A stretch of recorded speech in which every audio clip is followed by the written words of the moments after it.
whenever it starts.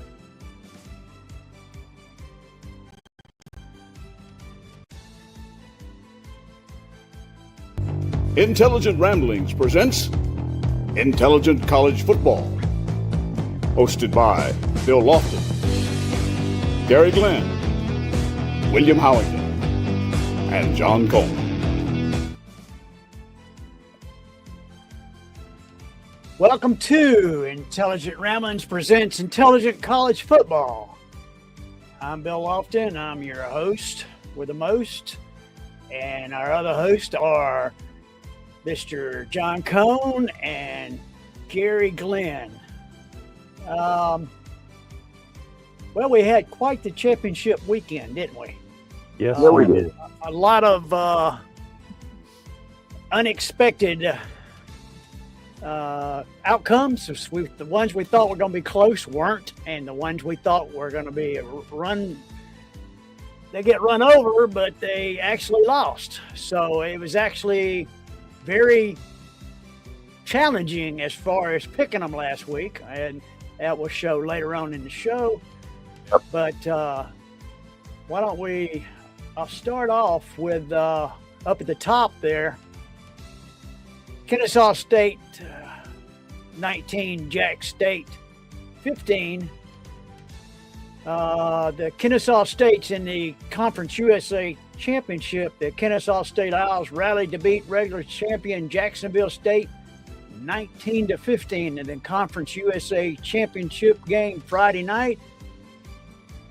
Kennesaw State, Amari Odom took over their own 25-yard line and threw an 11-yard touchdown pass to Novell Dean with 51 seconds on the clock, after Kennesaw State let a 12-point quarter lead slip away due to touchdown runs by Caden Creel and Cam Cook, had given the Jacksonville State Gamecocks a 15-12 lead with 4:04 to play. So, 4:04 to play, Kennesaw State managed to pull it out. First-year coach Jerry Mack led his team to the title after the Owls finished last year at 2-10. Improved that to a 10-3 season and a conference championship, their first conference championship. And we're very happy about that for them. Oh, yeah. Yeah, he did a great job. And what can you say? That's quite a turnaround in anybody's book at any level. At any level. And it's, to me, it's still 10 years ago, there was no Kennesaw State Owls football team. 10 years ago. Mm-hmm. And they've gone from 10 years ago to a championship at an FBS level. So, that says a lot for that program. And I think we'll see a lot more coming out of them down the road. Kudos to them, and they're going to pick up a lot of people, that maybe Georgia Tech passes over. Yeah. I think they're going to be in the running with Georgia State now for in-state talent in the state of Georgia. Good for them. They did a good job. And next up, we had the Sun Belt Championship game, which to me was, like I said, close to my heart because Troy University, I was the chef of the Troy Country Club for a couple of years, and I had connections with that university, although I haven't had it since then, but I still root for Troy whenever they're on the TV or whenever I hear about them. I always check the scores, and they're listed in my favorites as far as college football teams go and apps that I use. But to tell you a little bit about it, Wayne Knight rushed for a career-high 212 yards, including a 73-yard touchdown, as number 25, James Madison, who was 12-1 for the season now, made it a case for a college football playoff berth, beating Troy, who was 8-5, 31-14 in Sun Belt Conference title game Friday night. Fans were repeatedly chiding Troy by throwing snowballs onto the field. James Madison's defense recorded 8 sacks, picked up a scoop and score touchdown, and for the 6th time this season, shut out an opponent in the second half. Defensive end Shahir West had 3 sacks and was in on 10 tackles. The score is not indicative of the outcome, as it was 17-14 James Madison with 4:12 left in the fourth quarter, when James Madison quarterback Alonzo Barnett scored on a 26-yard run to make it a 2-score lead. And then 2 plays later, James Madison scored on a scoop and score to put the game out of reach. So it was a very competitive game. Troy stayed right in there with them until 4 minutes left in the fourth quarter. It was, it was very reachable for Troy. They were in it, and they still could have won, but 2 mistakes, and James Madison took it to them. James Madison's got a good team. That running back is real, and their quarterback can run and he can throw. So are they going to give somebody a hard time? Well, we will see. Maybe they're the Cinderella team of the tournament coming up.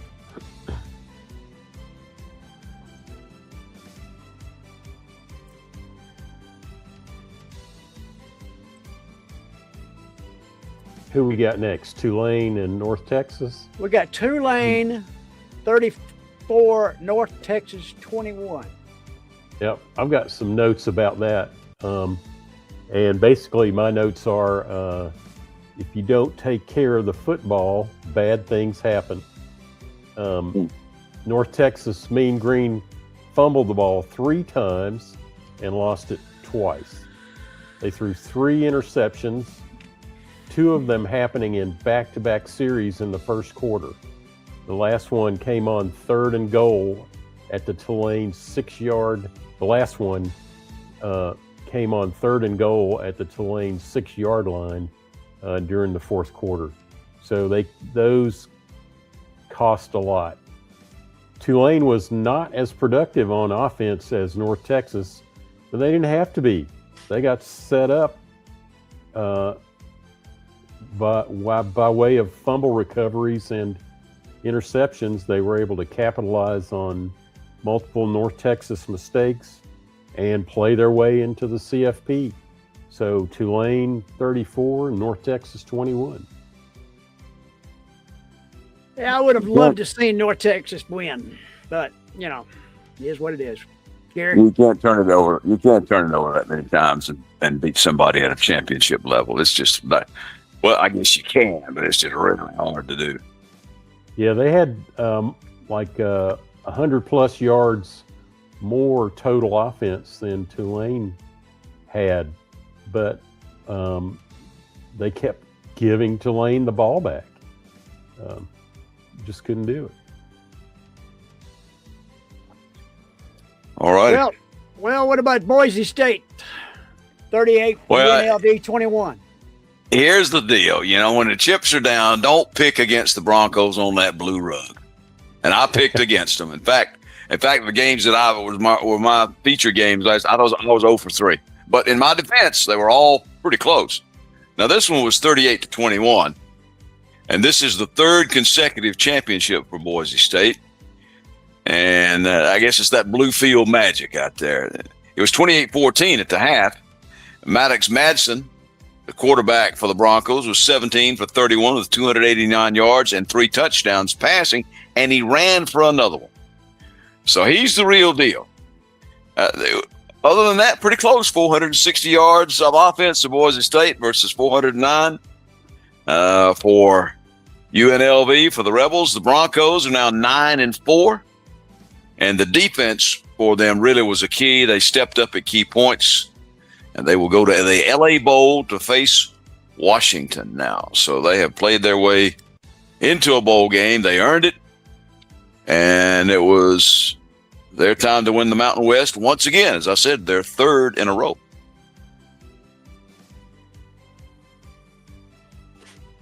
Well, it's kind of hard, like you said, to bet against Boise when they're playing on the blue rug. Boise's always been adequate, if not upper tier in that league, and when they were in the Mountain West, and they've pretty much run that conference for years. And you got to say something about their consistency is extremely well. Yep. And that quarterback, he's a good one. He's good. As I said, threw for 3 touchdowns, ran for another one. And I saw the replay of that run. It was legit. I mean, he just took off and ran for that pylon and got right into the end zone. So I'm kudos to him and to the Broncos for winning the Mountain West and going to a bowl.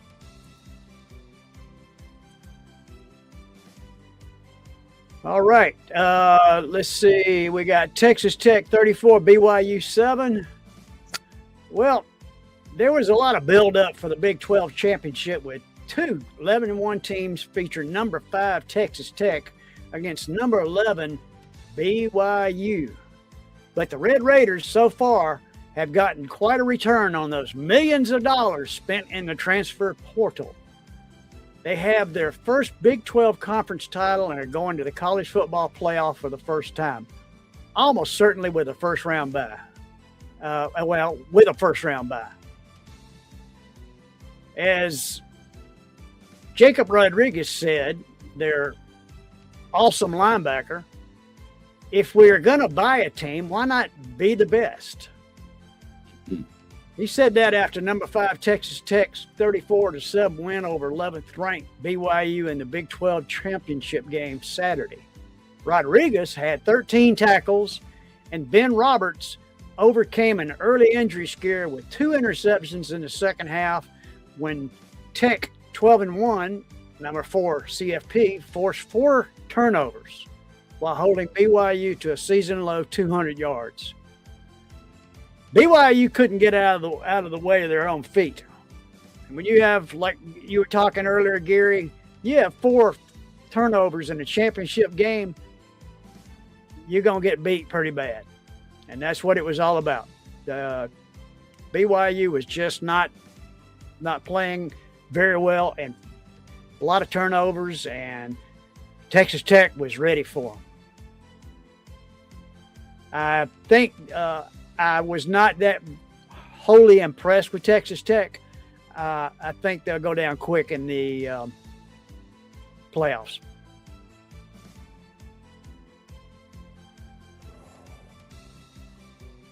We'll talk about that a little bit later. John? I was going to move on to Western Michigan and Miami. Yeah. So I had picked last week during the show, I picked Miami of Ohio and then changed my vote to Western Michigan. I think it was on Friday. Anyway, thank goodness I did that because it was WMU 23 and Miami of Ohio 13. So like I said, I climbed down off the upset limb and changed my limb and changed my pick to WMU. Thank goodness I second guessed myself. WMU outgained Miami on offense, 286 yards rushing. Jalen Buckley gaining 193 yards of that. So more than 2/3 of their rushing offense came from Jalen Buckley. They scored 3 field goals of 27, 30, and 50 yards in the middle of the game. And the teams traded scores in the first quarter, but WMU won the first quarter, the second quarter, and the third quarter. Miami of Ohio won the fourth quarter, but that was too little, too late. So Western Michigan wins, beats Miami of Ohio 23-13. I don't know why, but I picked Western Michigan, and I'm happy about it. I think I Me did. too. I think let's look at the picks really quick. Yep, we Yeah, all good. went with WMU. Let's see. The game that we all enjoyed immensely, not because who we are, where we're from, and we're fans of, but the way it happened. Georgia 28, Alabama 7. Go Dogs. Wasn't that great? And, they were just clicking on defense. That was an awesome defensive put out by the Dogs. Yeah. And they didn't miss tackles. They wrapped up. They had the scheme diagnosed, and then they were very methodical, workmanlike on offense. They came to win, and that's exactly what they did. Gunnar had a good game.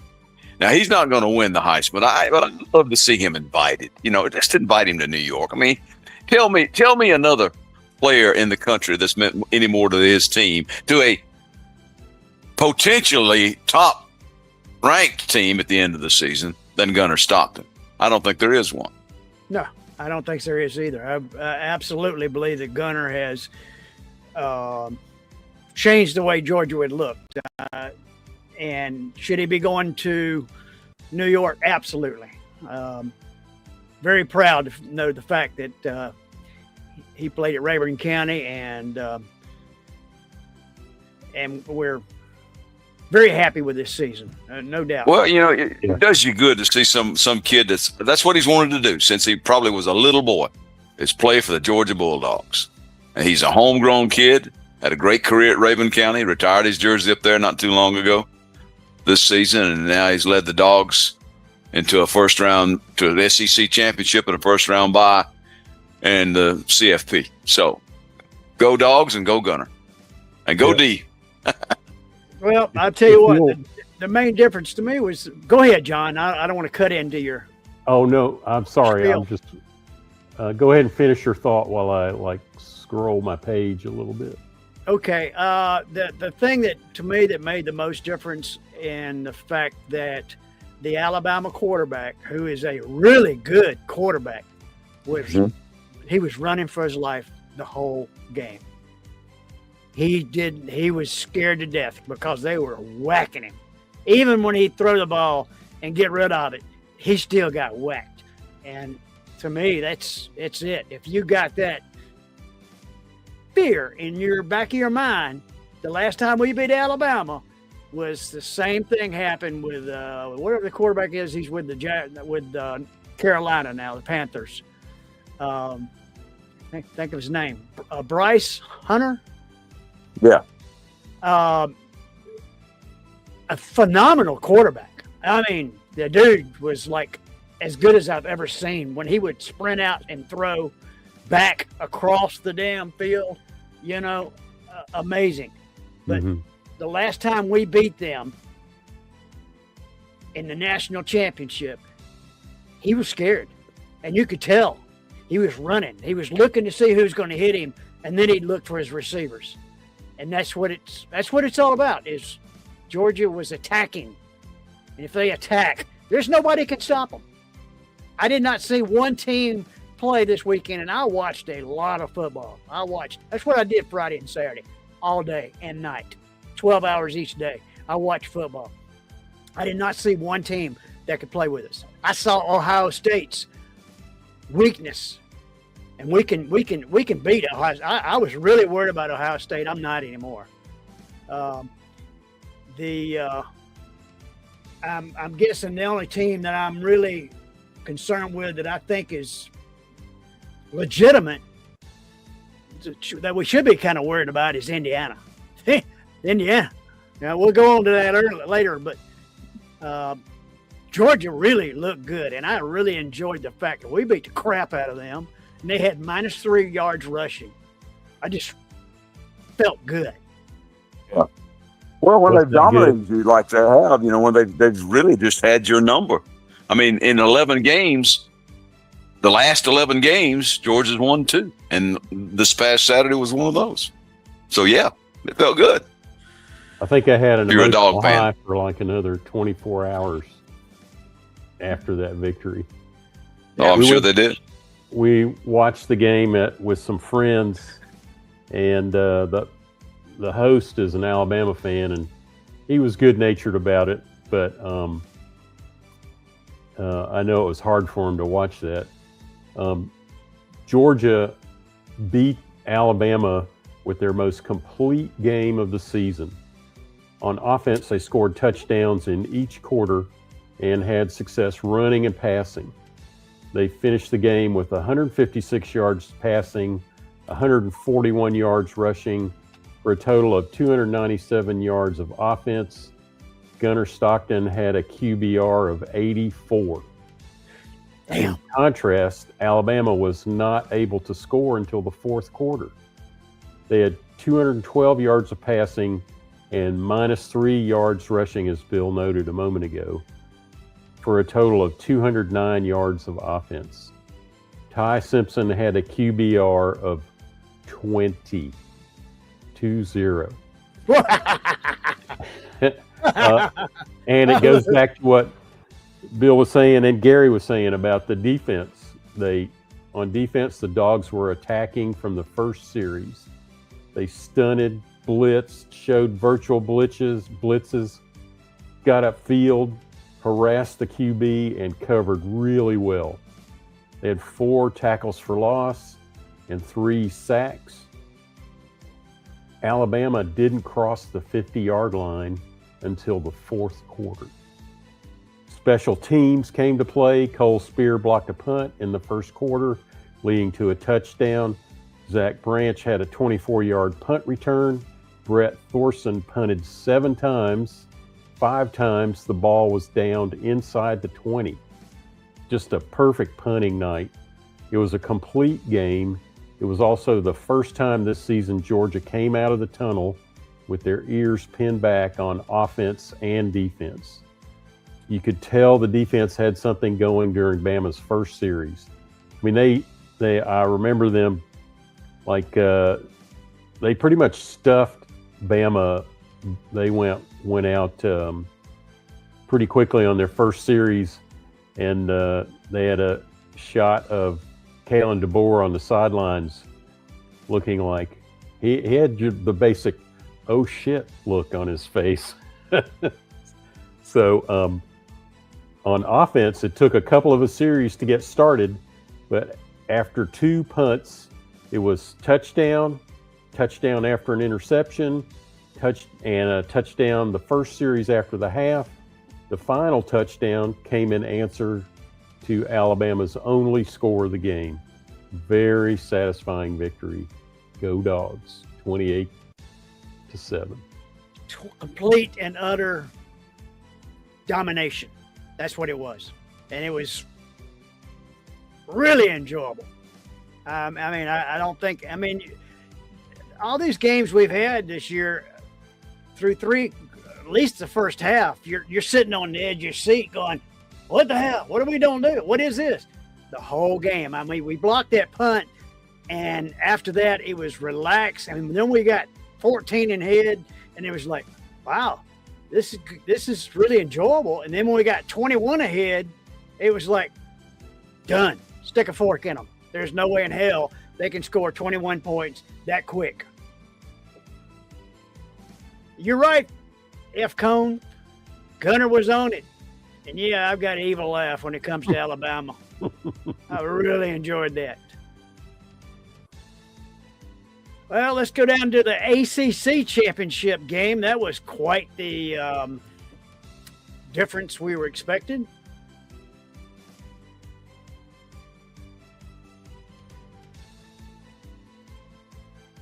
Can't hear you, Gary.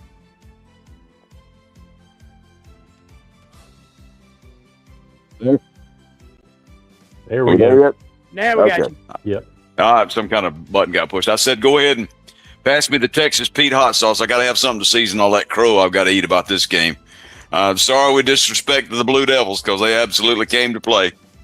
27-20 in overtime. Their first, listen to this, boys, the first outright ACC championship for the Blue Devils since 1962. Wow. And it was a back and forth game.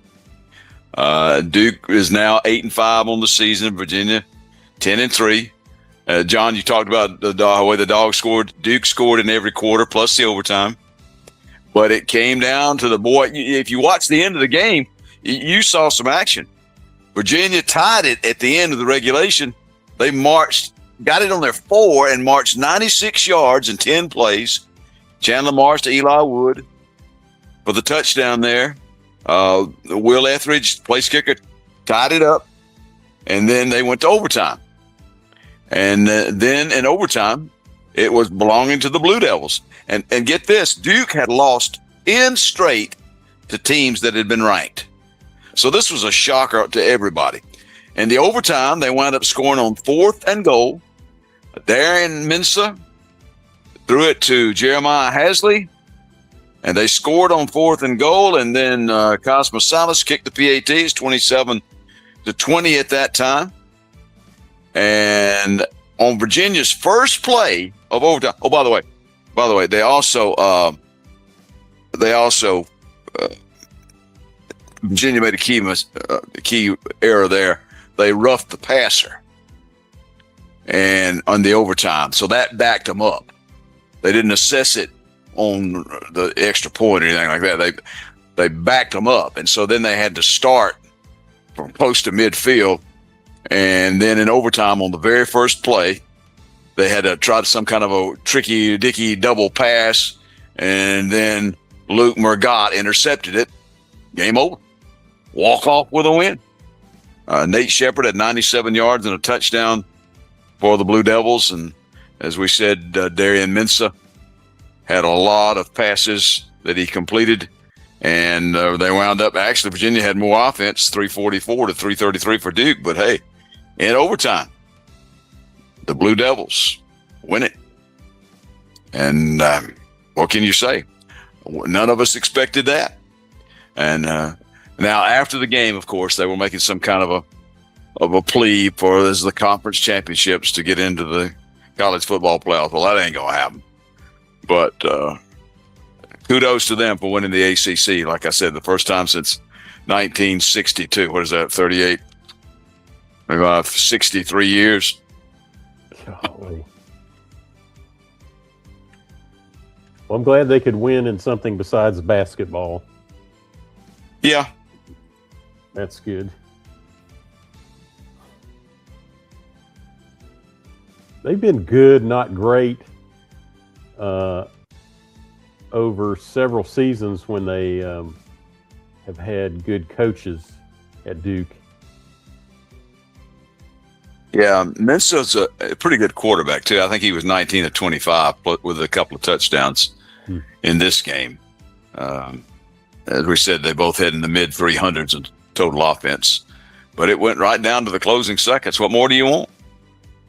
What more do you want? What all of that probably wound up knocking Notre Dame out of the college football playoffs. And all that happened. Boo-hoo. Boo-hoo. Yeah. We can talk about that later, too, if you want to. But we definitely will. Offense converted when they need to, and the defense stepped up. And the kid that intercepted it, Murgott, wasn't he like a third or fourth stringer that just had to be pressed into action there, and he came through? He was a third stringer. So good for him. Hey, it just shows you good things can happen if you stay in there and hang in there and keep playing. That's right. That's a good lesson. That's a good lesson for kids watching that game. Yep. Shows you that smart kids can also play football. And another delight that we had for the night, the Big Ten championship game, Indiana 13, Ohio State 10. Okay. That was one of my games too. And I, of course, along with a lot of people around the country, picked Ohio State in that one. This is the first title for Indiana since 1967, and their first outright title since 1945. Holy yeah. Cow. At the end of the last time they won was at the World War II. 13-10, like you said, and first time they'd beaten Ohio State since 1988. 32 games, and they had to rally from 10-3 down. And quarterback Fernando Mendoza just might have clinched the Heisman Trophy with that game. He was, let me see, I got these stats here, 15 for 23, 222 yards, 1 touchdown, and 1 interception. That 33-yarder he hit, that's the one that sealed it, I suspect. First win over a top-ranked team for the Hoosiers in 17 attempts in the sport of football. They held, listen to this now, they held Ohio State scoreless for 40 minutes and 8 seconds of the clock. That's unreal. They turned Ohio State away twice inside the 10. And the defense sacked quarterback Julian Sayin 5 times. The Ohio State team had allowed 6 the whole season, and they sacked him 5 times in this one game. And the linebacker Elijah Hardy deflected an end zone pass with 2:51 to go. So the Hoosiers absolutely earned this one. Congratulations to them. They got the top seed. Of course, Ohio State didn't drop very far since it was 1 versus 2 anyway. So Ohio State got the 2nd seed in the college football playoffs. So they both get a first-round bye. That was enjoyable. Indiana's defense is as good as I've seen. I was really, really impressed with Indiana. They have it on both sides of the line.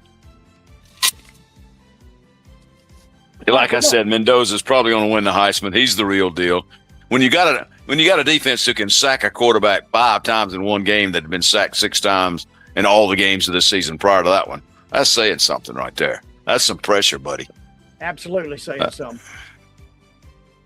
Hey, we're going to take a real quick break here, and then we'll come back and we'll comment on the college football playoff.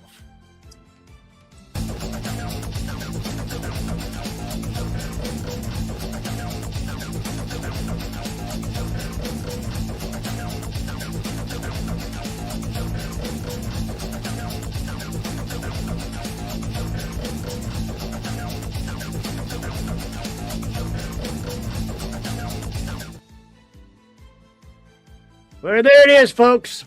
The bracket. What everybody's been waiting for since early fall. What we've been looking for. And why don't we go over start at the top left and briefly comment on what we think the outcomes of these games can be. And we'll work our way straight down. And any other comments you got to say about anything, feel free to make your comments. Starting off with JMU, James Madison University, got in there against Oregon. You know, the big squawk right now is the fact that Notre Dame did not get in, and they're pouting and deciding that we're going to pout about it and whine about it and go to and not go to a bowl game, which is going to cost the ACC a lot of millions of dollars because they're affiliated with the ACC when it comes to bowl games, if I'm correct on that. Independent, they wouldn't have had to share anything, really, I don't think. I don't know, Bill, you might be right if it's a bowl game, but, you know, they weren't the only ones that opted out, but they're the most high-profile one. And when it came down to the selection committee, I don't know why whatever criteria they had for not putting them in instead of James Madison. Because let's face it, you know, if we were picking a game between James Madison and Notre Dame, who are we gonna pick, right? Yeah. I mean, let's just be real. Well, Let's just be real. No disrespect to James Madison, but come on. If you put James Madison against any team in that bracket, you would pick any team in that bracket. Pretty much. 12 schools in there. You put James Madison in the bracket with any of them. Maybe not Tulane. That could be, you know, it's kind of the same scenario. But against Alabama, Oklahoma, Ole Miss, Miami, Texas A&M, Ohio State, Georgia, Indiana, Texas Tech, Oregon, who are you going to pick? Them or JMU? You're going to pick them. And here's the thing. You know, you got kids that are now sitting out of bowl games because everybody now thinks that all this NIL money has turned everybody's head, and everybody playing college football now, if they're a starter, I'm not saying the third string guy maybe, but if they're a starter, everybody now thinks they're going to make a living playing football. I mean, they do. They've convinced themselves of that. We all know that's not going to be true either. And so some of them will sit out, I don't want to go to a bowl. I might get hurt, ruin my NFL standing. Here's what they ought to start doing to those kids, since it's such a business now. Anyway, so okay, fine. Sit out, but we're going to dock you the cost of your scholarship. We'll prorate it. You don't have to do the whole thing, but we'll prorate it. So you owe us X number of dollars if you sit out this bowl game. I mean, there is no loyalty to your school anymore. The transfer portal prove that. You don't blame kids for wanting to play, but, come on, there's a difference in being ignored entirely and then having to maybe sit another year because the guy ahead of you is a senior and is better and a little bit more experienced.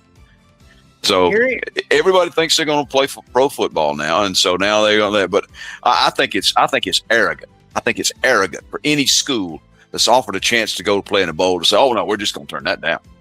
Yeah. We didn't get in playoffs, so we're just going to turn that down. What's the purpose of playing the sport? Because you like to play football, right? If you like to play football, let's go play football with a chance to end our season on a winning note, win a title, and feel good about ourselves. Even the kids that are the third string that may get in for a play or two, and they say, "Hey, we went to the Weed Eater Bowl and we won the damn thing." Okay. I just on Notre Dame.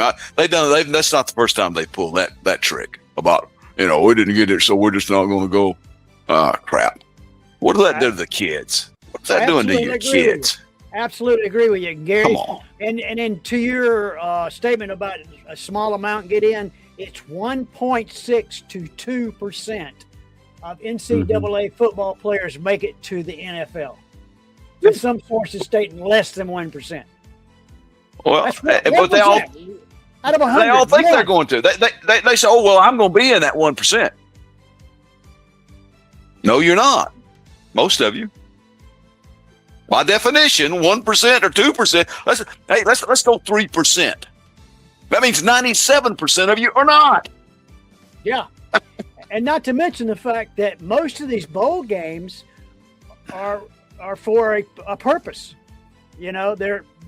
They're making money for these charities and whatnot. So, I mean, that's a loss to them. It's also a loss of revenue to the school. It's also a loss of revenue to the conference. And yeah, I absolutely agree. If they're on the NIL thing, they should have to pay a portion of it back if they don't go to the bowl game.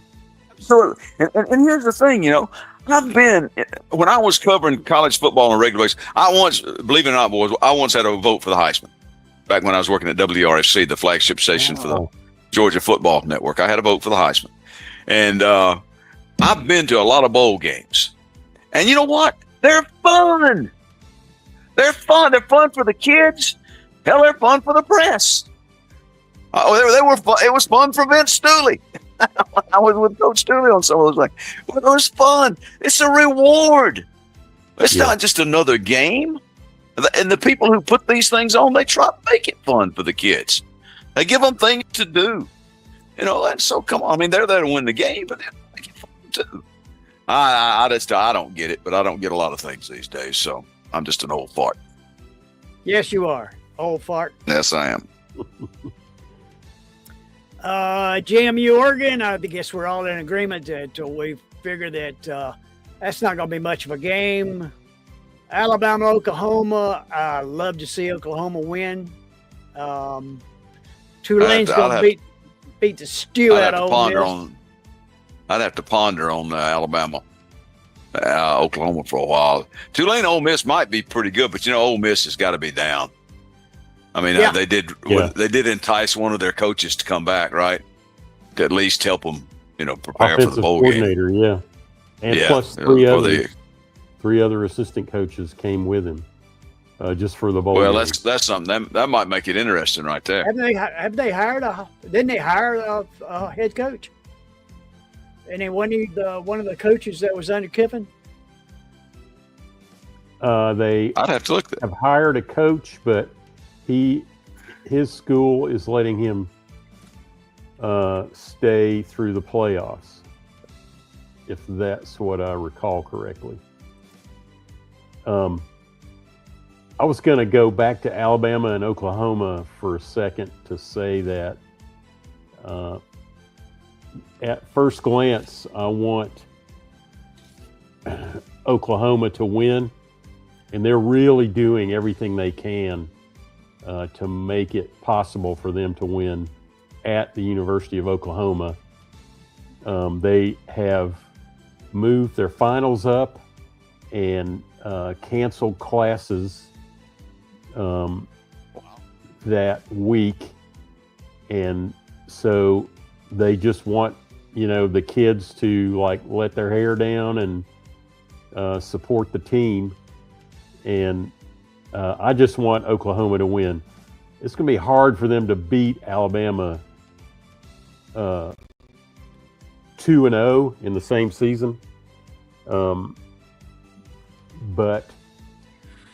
I don't know. I think they could do it. I think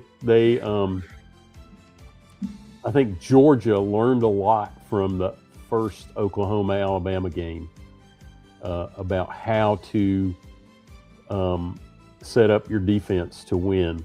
Yeah. And if anybody can do it, it's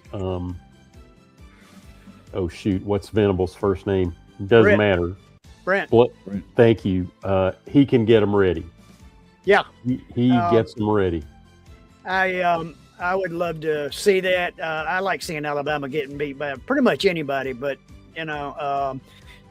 I like Oklahoma. I like the way they play. I like their quarterback is now fully healed, and he's a great quarterback. He was in leading for the Heisman until he got hurt. And I watched Brent Venables teams play at Clemson, and you ask what happened to Clemson. Why is Clemson? What happened to Clemson? Look at the time from when Venable left till now. It's a different Clemson. You can say whatever you want to say, but Brent Venable was one of the reasons that Clemson was winning all those games because Clemson's defense was ferocious, and now it's like pedestrian. And they hadn't found a defensive coordinator to deal with it. And on another note, while I've got the floor, Pete Golding has been hired as the Ole Miss coach. He was the defensive coordinator, promoted from within because they wanted to maintain team stability. And so they kept their defensive coordinator there, and he's hired the East Carolina University's offensive coordinator, and also he hired one other from Kiffin's old staff that kept there, but they're trying to keep it. I think Ole Miss could go a long way until problem is they play Georgia in the second round, and Georgia's going to treat them like a rag doll. I think they'll get past Tulane. I think with all the it's kind of winning one for the Gipper here, winning for say we don't, we can win without Lane Kiffin. I think that'll get them through the round one. But I mean, Tulane's a pretty good team, but they don't play in the SEC, guys. No, they don't. So, and Ole Miss has an SEC level defense that is pretty decent. They got an SEC level quarterback too. Yeah, that kid's good and can throw the ball with a zip. Do you guys agree that Miami should have got in and Notre Dame should have not got in? Well, the criteria was head-to-head. They beat them. Yeah. Now, if you want if you monkey with the criteria, okay, we say, well, that's not the same. Those teams are different now, and I agree with that. I think they are, but Miami might be better than when they beat them. I mean, it's black and white when you say, okay, that's the criteria of getting somebody in versus somebody who's not, is the head-to-head. If you look at strength, you look at strength of schedule, look at all that stuff. And I think that was pretty much even because Miami played a pretty competitive schedule. Notre Dame had a really competitive schedule, but when it comes right down to it, the fact that I beat you head-to-head puts me in and you don't. Mm-hmm. Now, could they have put them somewhere else? Could they have ignored James Madison, say, or Tulane or something like that and put them in over that?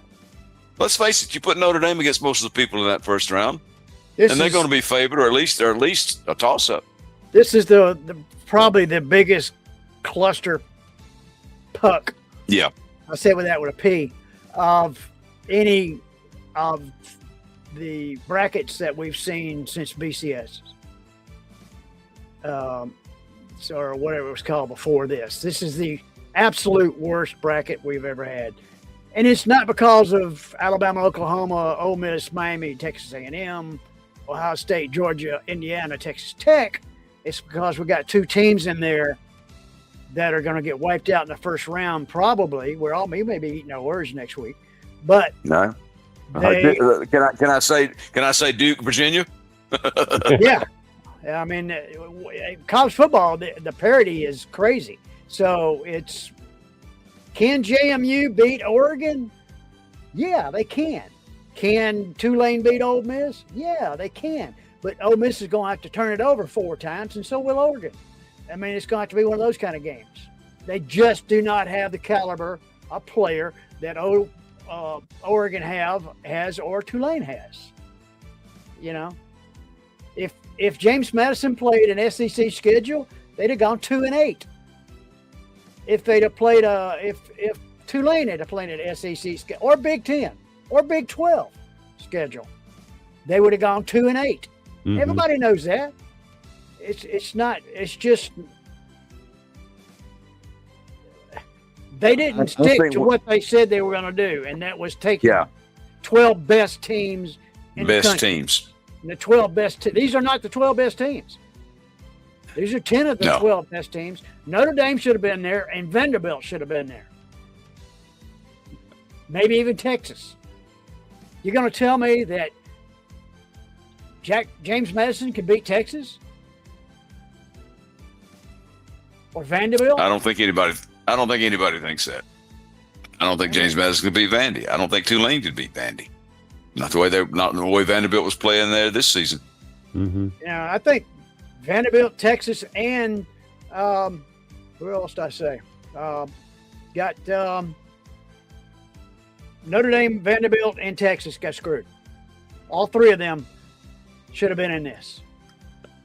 And I mean, it's not right. And well, you know what's going to happen. You know what's going to happen. I don't think Alabama should have been in it. They're 10 3 losses. Yeah. How many did Vanderbilt have? 2. Vanderbilt and Notre Dame both had, and Vanderbilt wasn't even in the damn discussion. No. Here's what's going to happen. They're going to expand it to 16 teams. And then if you're not careful, it's just going to get bloated. You're going to look like the damn, March Madness. Yeah. Yeah. And it's going to go on for too long. The season is going to go on for too long. If you ask the coaches, they'll tell you it's already too long. Right. More people are going to get hurt, and it's. I think 12 teams is good. Yeah, but they need to. Everybody needs to come to a consensus of who the 12 best teams in the country are. If we want to see the 12 best teams playing, it doesn't matter if you have to pick 3 or 4 from the same conference. If they're better than everybody else, then they need to be playing for the national championship. And pretty much anybody can come to that conclusion. Surely, out of the 12 teams, you come to them, you're always going to have a little bit of controversy. I mean, what are you going to start doing? You're going to say, the winner of these conferences, the conference champion, gets an automatic berth, just like in NCAA basketball? You're going to start saying that? If so, then Duke should be there. Right. So, I mean, you're going to have to come to some consensus of who the best 12 teams in the country are going to be. I hear you about Vanderbilt. I mean, they beat Tennessee by 21 points. And would I have rather seen Vanderbilt there instead of James Madison or Tulane? Sure. But what that means is you've got 1, 2, 3, 4, 5. Half of the bracket is from the SEC, and the CFP, I don't think wants that to happen. Oh no! Oh, absolutely not. They don't want that at all. But my point being, and I said that earlier in the show. Point being, if they're the best, then they're the best. We can't help that everybody else in the country, besides maybe the Big Ten and a little bit, everybody else plays pansy ass football. Not my fault. Go get yourself some better players. And that's probably going to happen Yep. too. Once about another 5 years of this NIL stuff, you're going to see a whole lot more parity in college football. You wait. I think college football is going to change so Dramatically. much. Dramatically. It has over the last 2 years, and Well, 5 years from now, we won't even recognize it. It's not going to be. the Let's go same. back to your point, John. Years ago, you played 10 games, and if you got a bowl game, you played 11. Period. Mhm. That's it. Had less injuries, but you also had a whole lot less money and a whole lot less exposure. Golly, guys, it hasn't been that long ago when you celebrated when you got on TV twice a season. And now it's a miracle if you're not on television. If you're a member of the power conferences, you're on TV every weekend, somewhere, somehow. Some streaming service or one of those offshoots of the ESPN stuff. You're going to be on TV. I mean, you got to be really bad not to be on television. Every game you just play. look, ESPN's got ESPN, ESPN2, the SEC network, and one time during the season I saw where they cranked up the SEC2 network, like just created a new network out of thin air so they could get an SEC ball game, I might add, on the air. Exactly. Can you say money? Ding, Can you ding, say ding. money? Ding, ding, ding. The bottom line's the bottom line, baby. Yeah. When somebody says it's not about the money, reach for your wallet because it's about the money. Show me the money. Follow the money. That's why you got all these. That's why you got more games. You got more television, which gives you more money, which gives you more games, which leads to more television, which leads to more money.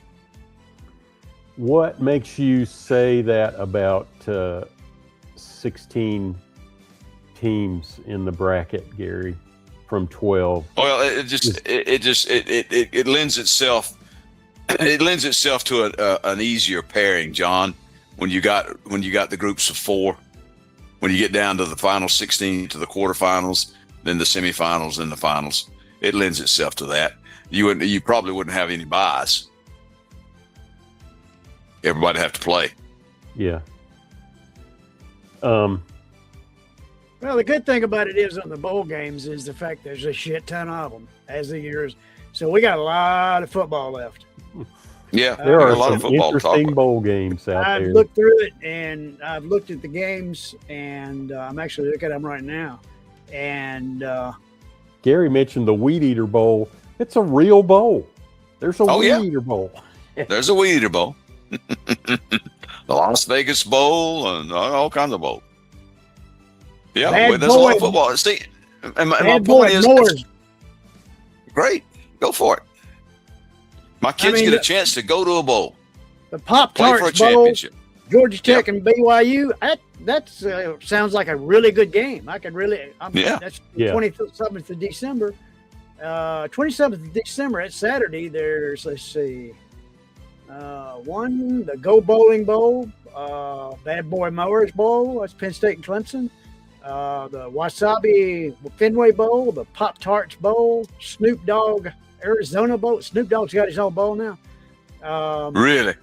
It's let a New Orleans, Killing New it. Mexico Bowl, Tax Slayer Gator Bowl. Kendrick, Snoop's the Texas king of all Bowl. media. Those are all Forget Howard Stern. It's like, Snoop Dogg, he's the man. like Saturday, the 27th. There's like 7 bowl games. So One of them I saw was the Cheez-It Citrus Bowl. Put those Yeah. two together. Michigan, Jesus. Texas, Texas. Citrus. Um, Are we on to a new flavor for them? Should they think about that? Citrus flavored Cheez-Its? Jesus, There we go. citrus flavored cheeses, huh? They got the Liberty Bowl, the 2nd. That Friday the 2nd, there's 4 games on the 2nd. And then you get into the CFP games. Yeah, well, Georgia plays on the 1st, don't they? Yeah, they play the first. No, And, that's we got, second round game. and it's the night game, too. Hmm. That'll be us versus Ole Miss or Tulane. And I saw that. I was excited. January 1st. Yeah. And we're the night game. So, But then again, the 2nd on Friday, you've got 1, 2, 3, four games on Friday as well. I was going through ESPN's so-called prediction Lots of football. before this, and the ones that I made it through had Georgia losing to Ohio State in the semifinals, and this was two of them. Had Georgia losing to Ohio State again in the semifinals, and then Ohio State beating Indiana in the final game. Yeah, I saw that bracket. I think The rematch. Yeah. We can run on Ohio State. We can run on them. They could not stop the run, and we can run on them all day. And we can. And the thing about the Ohio State quarterback, Sayan is a great quarterback, but he's not mobile.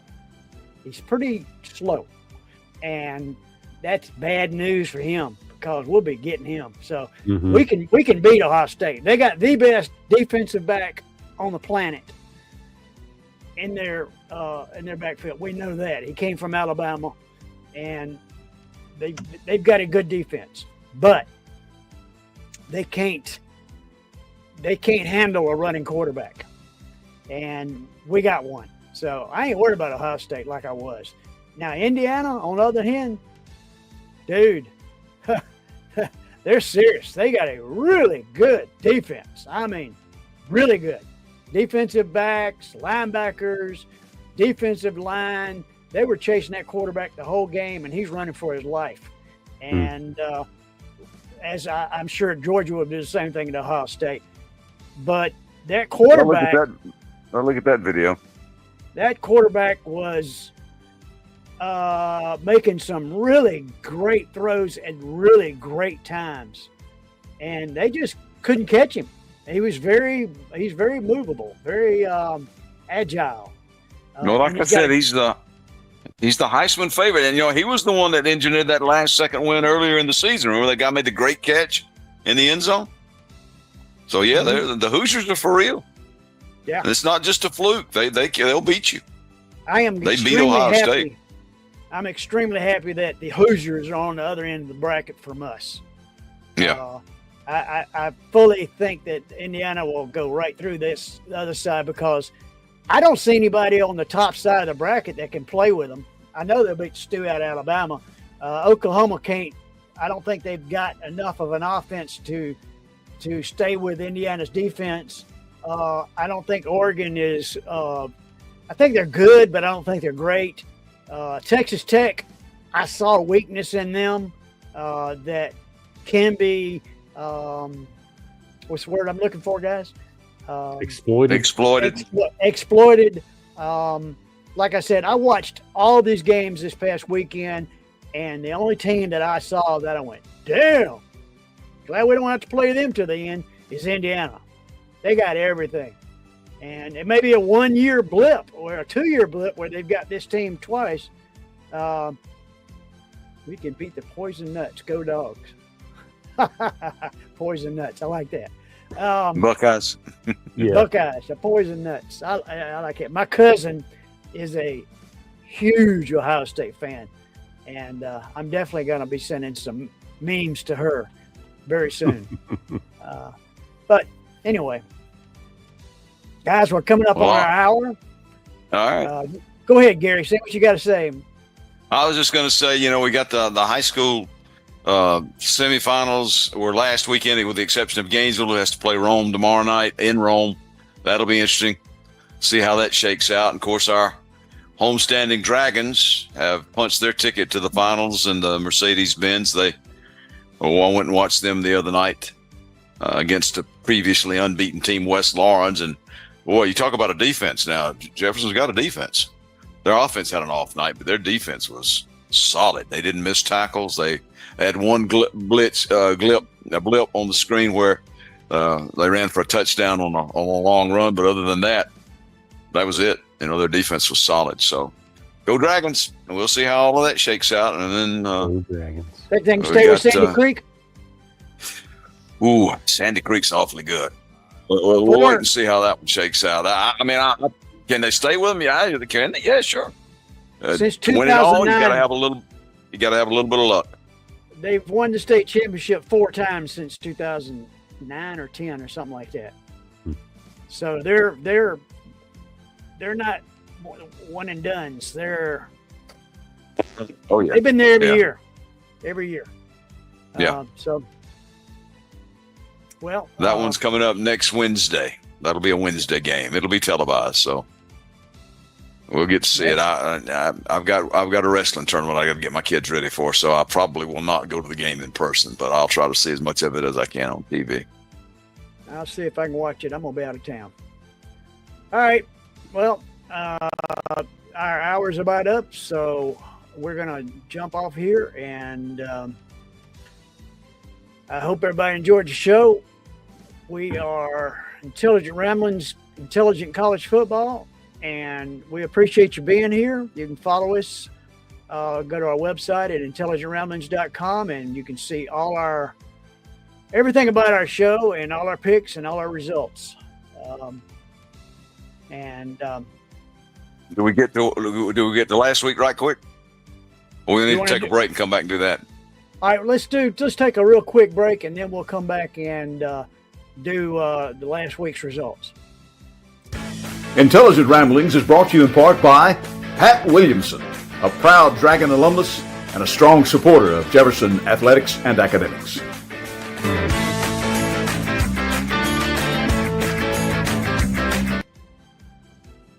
All right, here we are at last week's results, the picks for last week. I don't know why you wanted to see this, Gary. Well, full disclosure, we don't have anything to hide here at Intelligent Ramblings. That's right. We will show our statistics. You can look at it and you can see it from every week of what we've done. And we're not scared to show you. Unlike somebody I'm not going to say anything about, PN. Well, let's just say you don't have to have Congress or the judicial process to force us to show you what we got. That's true. We'll let you know. We'll let you know when we do good. We'll let you know when we do not so good. Everybody hit 67% except Gary. He dropped down to 56% that week. Well, it's probably the first time this year that I wasn't on the bottom. And for the season, 82, 83, 82, and 78. I'm trying to build back from that terrible week I had, not this past weekend, but the weekend before last. When all I did was pick upsets and trying to catch up with everybody, and it didn't work. But backfired. The spread, wow, Gary. Wow. Oh, that's William. That's William. I was giving Gary a hard time there, but it was William. William bottomed out. Gary 33%, Williams at 11%. So much for being a gambler. And John and I topped it out at 56%, which is still making money. So if you want to make money, you watch this show and follow us, and we'll make you some money.